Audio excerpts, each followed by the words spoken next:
नमस्कार मंडळी, आपलं स्वागत आहे भटकंती महाराष्ट्राची या यूट्यूब चॅनलवर। आज आपण आलो आहोत कोल्हापूरला गणरायाच्या दर्शनाला। गणपती बाप्पा म्हटलं की आपल्याला आठवतो तो लालबागचा राजा आणि दगडूशेठ हलवाई।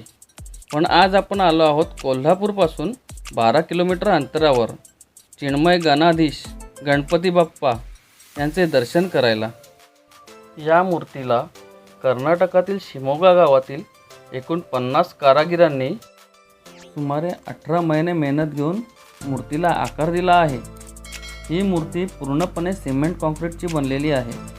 या मूर्तीचे वजन आहे 800 टन, तसेच या मूर्तीची उंची आहे 61 फूट। मोठ्या मूर्तीचे दर्शन झाल्यानंतर आम्ही आलो त्याच मूर्तीच्या खाली असलेल्या गाभाऱ्यामध्ये मोठ्या गणरायांची प्रतिकृती असलेल्या छोट्या गणरायाचे दर्शन आले।